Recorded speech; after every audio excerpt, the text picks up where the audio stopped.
टूटे दिल को कैसे जोड़ा जाए? ब्रेकअप के बाद अपनी मामूलाती ज़िंदगी को वापस रूटीन पर कैसे लाया जाए? वो कौन से अवामिल हैं जिन पर अमल करके अपनी ज़िंदगी को दोबारा सेहतमंदाना तौर पर गुजारा जा सकता है? आज की अपनी इस मालूमाती वीडियो में हम इन्हीं सवालों के जवाब जानने की कोशिश करेंगे। ब्रेकअप से निमटने का हल जानने से पहले हमें ये जानना ज़रूरी है कि ब्रेकअप की कितनी स्टेजेस होती हैं। तो दोस्तों, ब्रेकअप की 5 स्टेजेस हैं। कोई भी इंसान जब ब्रेकअप से गुजरता है तो उसको सख्त गुस्सा आता है।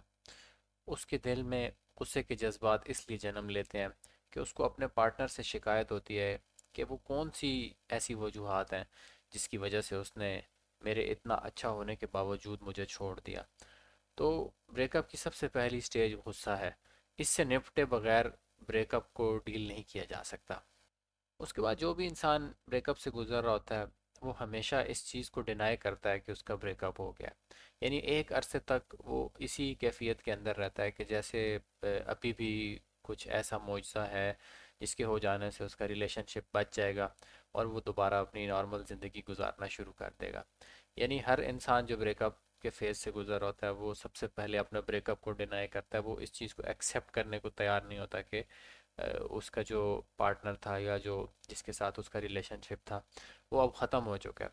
तो दूसरी स्टेज इस ब्रेकअप की डिनाइल है। ब्रेकअप की तीसरी स्टेज बार्गेन है। इस स्टेज में जब इंसान आता है तो वो अपने पार्टनर से इल्तिजाएं करता है, मिन्नतें करता है, उन पहलुओं पर गौर करता है कि किस तरह उसका पार्टनर जो है वो दोबारा उसके साथ जुड़ जाए और वो जो उनका रिलेशनशिप जैसे पहले चल रहा था उस तरह चलता रहे। यानी इंसान अपनी उस ब्रेकअप को कवर करने के लिए बार्गेनिंग शुरू कर देता है छोटी छोटी चीज़ों के ऊपर कि चलो मैं तुम्हारी ये बात मान लेता हूँ या मैं तुम्हारी ये बात मान लेती हूँ, लेकिन तुम पहले जैसे हो जाओ, सब कुछ पहले जैसा हो जाए। तो ये तीसरी इंपॉर्टेंट स्टेज है। मगर जब वो बार्गेन कंप्लीट नहीं होता और इंसान को ये लगने लग जाता है कि अब वापसी का कोई रास्ता नहीं है, तो फिर इंसान डिप्रेशन से गुजरता है और उसको सख्त किस्म का सदमा पहुंचता है और उसका किसी भी काम करने का दिल नहीं करता और वो अपनी रूटीन से बिल्कुल हट जाता है। लोगों से बातचीत करना छोड़ देता है, लोगों से मिलना छोड़ देता है, सोशली इनएक्टिव हो जाता है और वो उसकी खाने पीने की रूटीन भी डिस्टर्ब होती है, सेहत गिरना शुरू हो जाती है और उसकी जितनी सलाहियतें हैं सोचने समझने की वो बिल्कुल कमज़ोर होना शुरू हो जाती हैं और वो एक किस्म के डिप्रेशन के अंदर चला जाता है और उसको कुछ समझ नहीं आ रही होती कि वो इस चीज़ से कैसे निकले। ये ब्रेकअप की चौथी स्टेज है। इसके बाद पांचवी और सबसे आखिरी स्टेज जो ब्रेकअप की है वो है एक्सेप्टेंस। यानी जब एक इंसान गुस्से की फेज़ से निकलता है, उसके बाद वो डिनाइल की फेज़ से निकलता है, उसके बाद फिर वो बार्गेनिंग भी कर चुका होता है अपने पार्टनर से, उसके बाद वो डिप्रेशन की फेज़ को भी काट चुका होता है, तो लास्ट पे वो इस चीज़ की तरफ आता है कि अब उसको एक्सेप्ट करना होता है कि जो चीज़ मेरे साथ हो चुकी वो वाकई हकीकत में हो चुकी है और उससे मैं पीछा नहीं छुड़ा सकता, वो मेरा माजी है और मुझे इस चीज़ को हकीकत मानते हुए अब आगे की तरफ मूव करना है। ये वो स्टेज है जहाँ पर आकर बहुत सारे लोग फंस जाते हैं। डिप्रेशन तक हर बंदा डिप्रेशन की स्टेज तक आ जाता है, लेकिन एक्सेप्टेंस की फेज़ से निपटने में बहुत से लोगों को प्रॉब्लम होती है और वो कई कई महीने कई कई साल इसी कोशिश में लगे रहते हैं कि काश के कुछ ऐसा हो जाए कि जिस तरह उनका रिलेशनशिप था पहले वो ठीक हो जाए। तो ये जो एक्सेप्टेंस की फ़ेज़ है ये पांचवी और आखिरी फ़ेज़ है। अगर इस सीढ़ी को कोई अबूर कर ले तो ब्रेकअप से वो बआसानी निकल जाता है। अब हम ये जानने की कोशिश करेंगे कि ये 5 फेजेस तो हमें समझ में आ गई, मगर हम इससे ओवरकम कैसे करेंगे। तो सबसे पहले आपको अपने इमोशंस को एक्सप्रेस करना होगा। यानी जब भी कोई इंसान ब्रेकअप जैसी फेज से गुजरता है तो वो अपने आप को इमोशनली शट डाउन कर लेता है। वो किसी से बात नहीं करता, वो अपने जो जज्बात हैं, एहसासात हैं, उनको छुपाना शुरू कर देता है और वो बिल्कुल सोशली जो है वो अपने आप को कट ऑफ कर लेता है और वो अपने जब जज्बात छुपाना शुरू कर देता है तो उसके अंदर पाइल अप होना शुरू हो जाते हैं।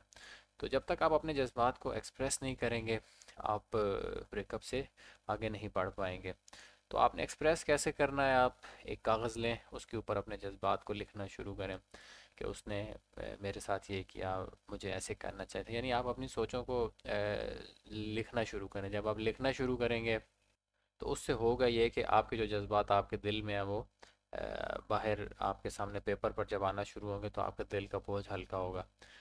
फिर अगर लिखने के अलावा आप किसी से बात कीजिए, यानी एक्सप्रेस करें किसी अपने दोस्त से, अपने घर में किसी मेंबर से।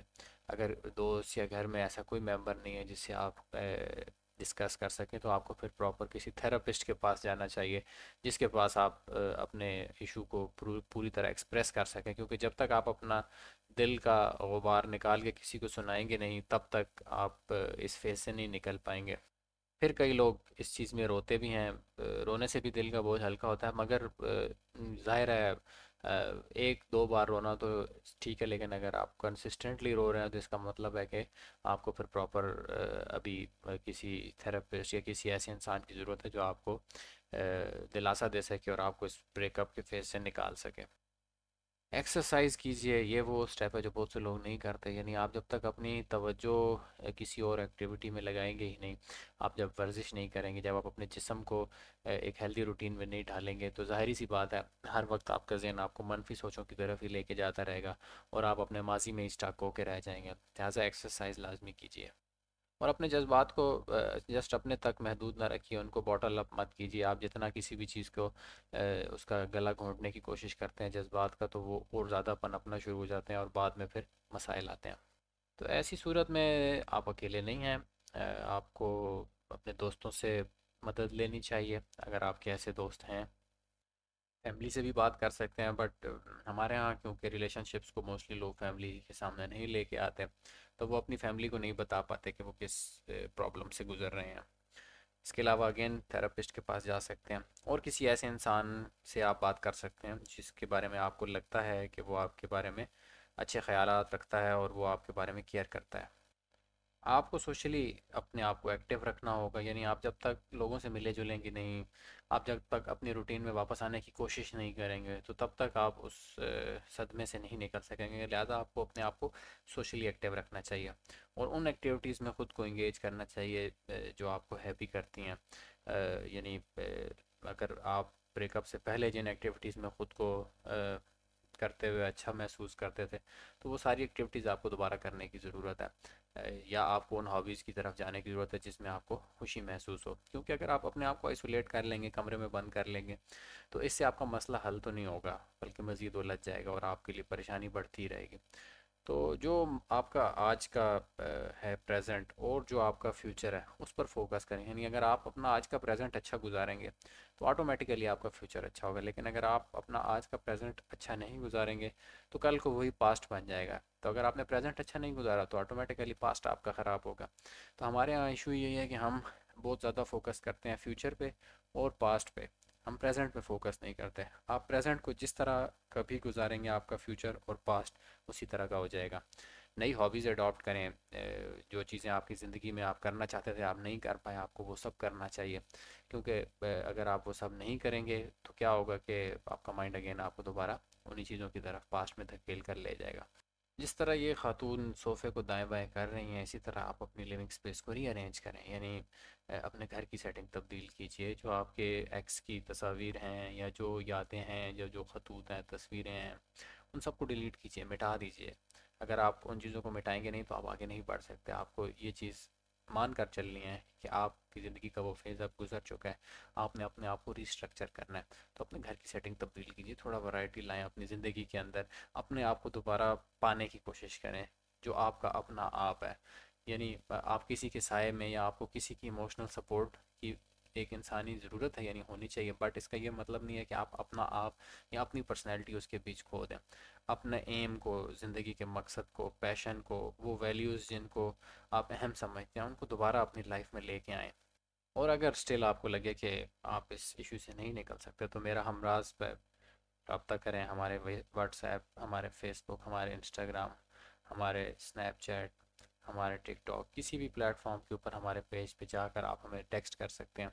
और प्रोफेशनल हेल्प के लिए आप हमें मैसेज कर सकते हैं, and we'll try to reach out and help you. Thank you. उम्मीद करता हूँ आपको आज की वीडियो पसंद आई होगी। अल्लाह हाफिज़।